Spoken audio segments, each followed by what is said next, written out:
سہیل وڑائی صاحب آپ ایک بڑی انٹیگریٹی والے جرنلسٹ رہے ہیں اور میں ابھی بھی میں کوئی بات نہیں کر سکتا, میں ذاتی طور پر بھی آپ کا بڑا احسان مند ہوں اور اس کا برملا اظہار کرتا ہوں, لیکن آپ یہ بات کر رہے ہیں سسٹم 25 کروڑ لوگوں کی.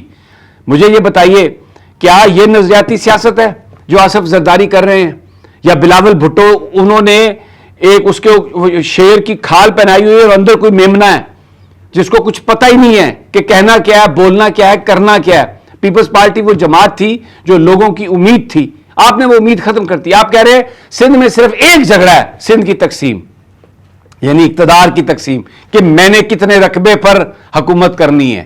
اگر صوبہ بنتا ہے تو ظاہر ہے رورل ایریا میں تو پیپلز پارٹی ہوگی, لیکن جو کراچی اور حیدرآباد کا شہری علاقہ ہے, اگر یہ صوبے اس طرح سے تقسیم ہوتے ہیں تو وہاں پر پیپلز پارٹی کی حکومت نہیں بنے گی. تو جھگڑا کس بات پہ ہے کہ میری حکومت کا علاقہ جو ہے وہ کم نہ ہو. غریب کے بارے میں, ہاری کے بارے میں کوئی سوچے.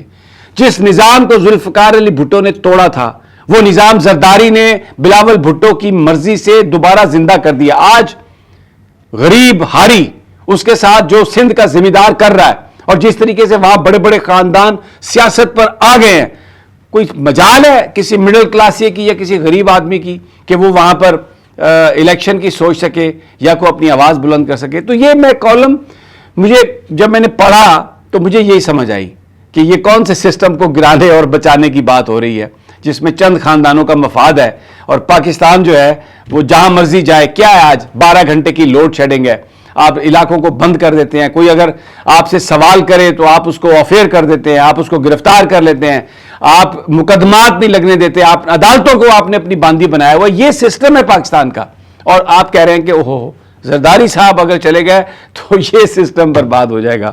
اگر کسی غریب سے پوچھیں